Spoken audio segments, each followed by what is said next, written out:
I'm joined by Anthony Montoya. Anthony, thank you so much for taking time out of your busy day to talk to us. Talk to your father and your brother, and I wanted to get some thoughts from you about the legacy that your family has within the boxing community. Well, actually, we've been around boxing all our lives. My dad fought back in the 50s.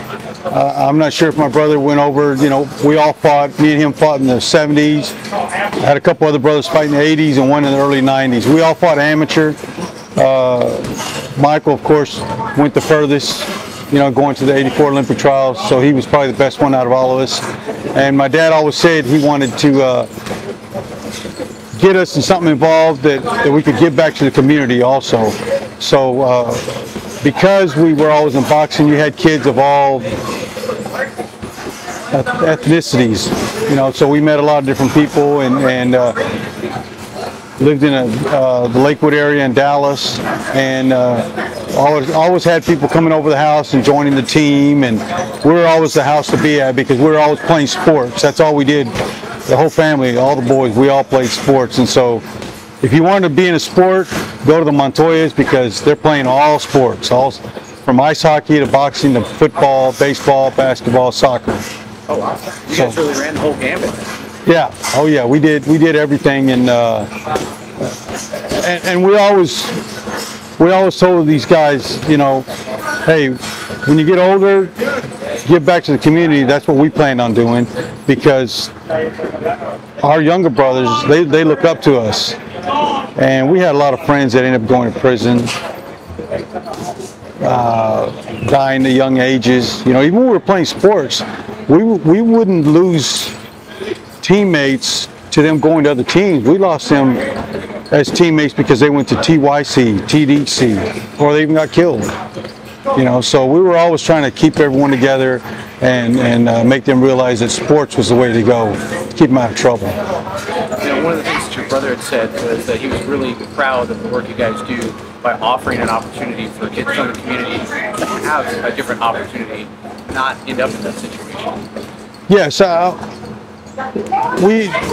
there's a charge to come here, but we turn no one away. If you can't afford to come here, we still invite you in. We tell the parents all the time, if there's ever a problem with the payment, we still want you to bring the child, because we want them to be busy instead of actually turning another way and getting in the gang life, fighting, smoking, things of that nature. So we always try to tell them to stay here at the gym. And again, like I said, unfortunately, even to this day, we have people leave the gym and you end up seeing them on 48 hours, or you read about them robbing liquor stores or things of that nature. So we're constantly reaching out to the neighborhood.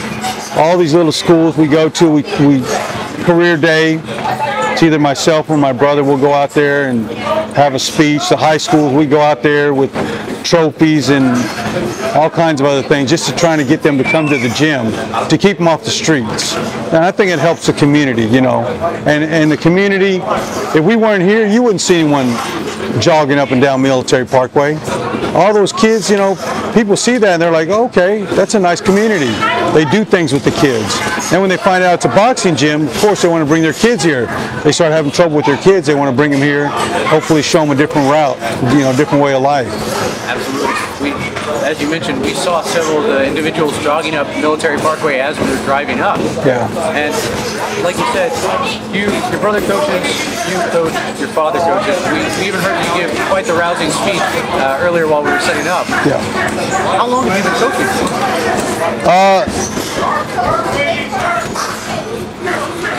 Once boxing was over with me, I started working for the Cowboys.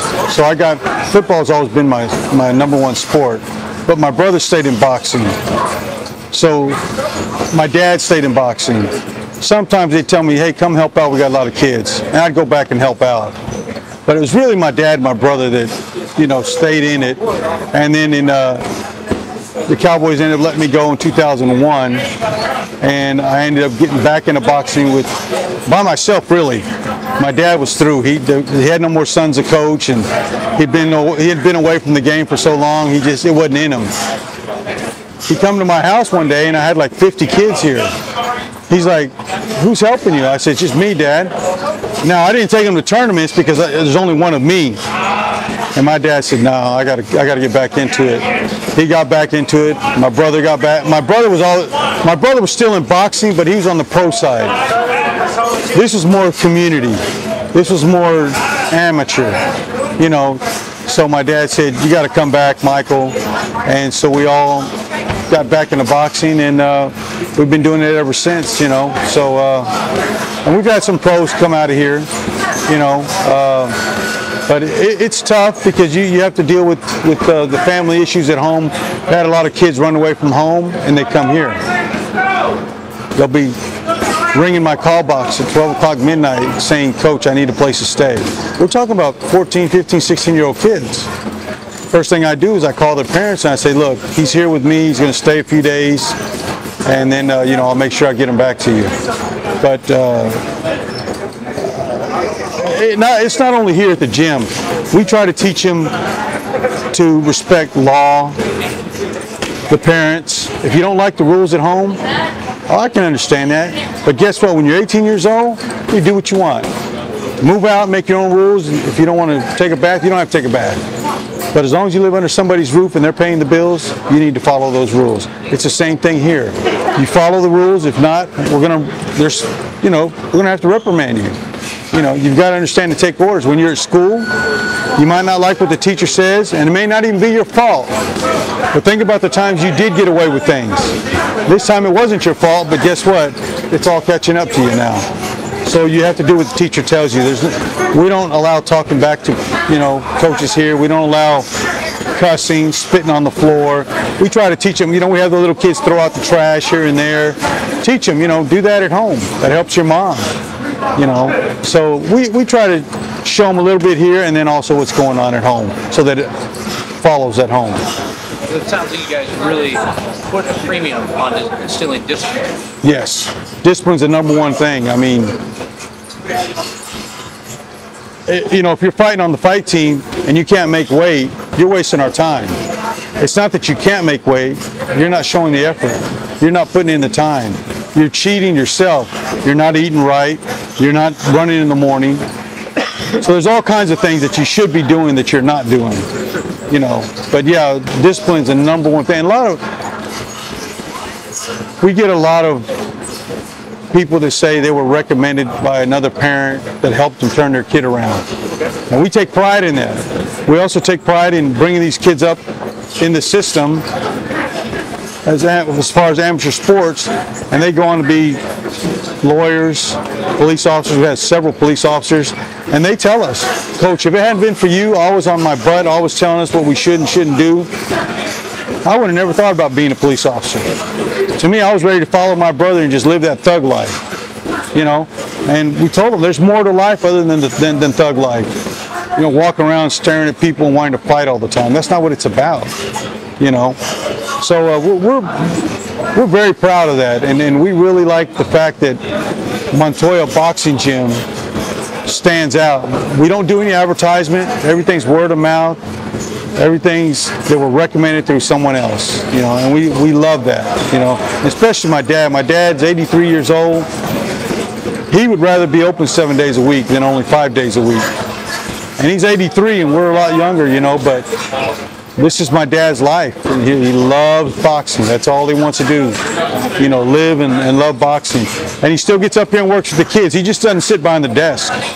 He gets up here and he works the mitts with the kids, and you know, he does more than his share, believe me. I mean, you guys have a beautiful family story, and it is really inspiring to see everything that you guys have done and built on that legacy. Again, Michael was saying that you guys have something like 4 generations of boxers in your family. Yes, I mean, right now we probably have about 20 family members here, you know, that work out. Well, of course, we don't charge the family members, you know, but we give them things to do. Again, it's being responsible.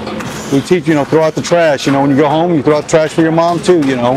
No talking back. Even our own family will bring their kids to us and say, this kid right here just will not listen to me. He wants to fight with the teachers at school. So even we have to reprimand our own kids, you know, our own family members. And sometimes they end up crying like they don't like their uncle because he's real mean to them. There's a reason behind it. I don't enjoy it. I really don't. You know. So, you know, we try to keep it family oriented, but there's just a lot of discipline involved. Well, before we go, I have to ask you the question that I've asked both your brother and your father. What do you feel about the current Dallas boxing landscape? It could be a lot better. Okay. Definitely a lot better. And both my brother and I, my dad's always pushing us to make Dallas boxing bigger and better. I don't know if my brother told you, but back when we fought, Dallas Golden Gloves, which was run by a good man named Al Ellis, who still lives to this day. He's an attorney. Dallas Golden Gloves was held downtown Dallas. Ringside was sold out. I mean, I'm talking about at Memorial Auditorium, which is the convention center. It was sold out Thursday, Friday, Saturday night. Sold out ringside. You couldn't buy a seat. And we'd have 47 entries, kids that entered, and they would pay the coaches to enter fighters. Nowadays, they got the Golden Gloves at some small place. You might have 200 fighters. And both my brother and I have talked to these people, and we told them, let us try it for 1 year. We'll show you what we can do. We can do it. We can raise the money. We know a lot of people. And it's not bragging. It's fact. Everybody says that you know the Montoyas. If you know boxing, you know the Montoyas. If you know the Cowboys, you know Montoya. You know, all those years I worked for the Cowboys, met a lot of people, met a lot of friends. So even those guys talk about me, you know, big fights. Jerry provides a suite for us, you know. I take all those former players, we sit down, we enjoy the big fights. So I introduce them to the boxing game also. But give us an opportunity to bring Dallas back to what it should be. And right now, it's not even close. It's not even close. You know, back then, they gave kids, just to enter the Golden Gloves, you received a windbreaker and a T-shirt. If you won, you received a personalized windbreaker.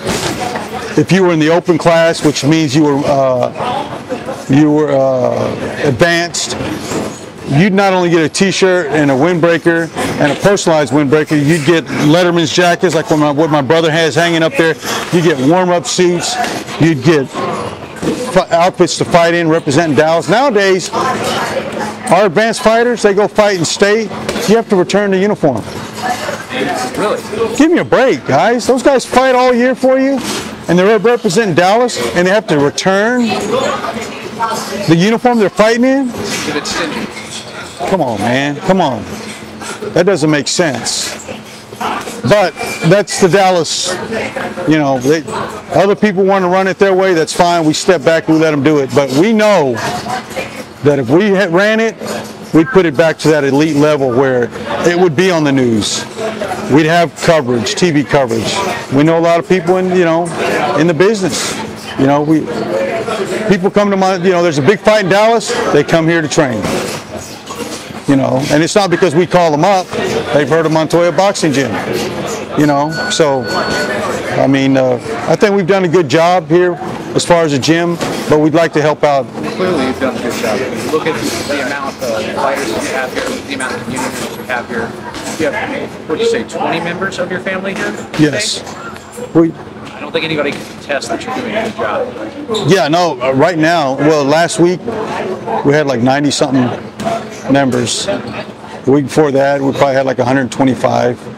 I mean, this is nothing because right now they're taking STARS tests. So a lot of the kids the parents don't let them come during that time, the week that they're taking tests.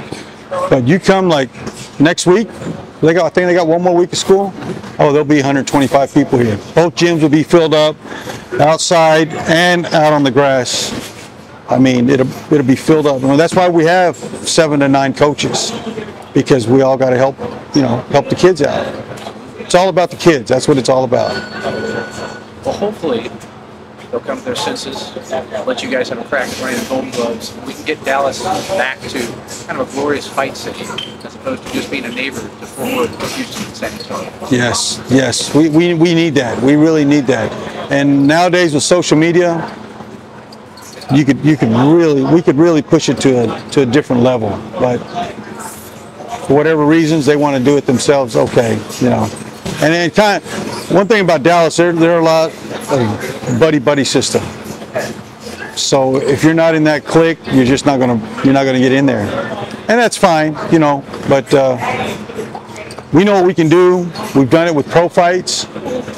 We did a bunch of pro fights over at the Bomb Factory, Gillies, the Gas Monkey Live. You know, so we've done fights all over. You know, we've done one in downtown Dallas, in the park right across the street from the Statler. We put on a big fight there, you know, outdoors. I mean, so we know what we're doing. Just give us the opportunity to do it and let us take full reign of it instead of, well, you can't do this, you can't do that. No, we know what we're doing, you know. Well, me personally, I certainly hope you guys have the opportunity. As I've said a couple times, this is truly amazing to see. And hear that there'd be probably double the amount of people we see right now when there's not tests going on is absolutely phenomenal. So Anthony, thank you so much for taking the time to sit down with us. Thank you very much for having me. Okay, thanks.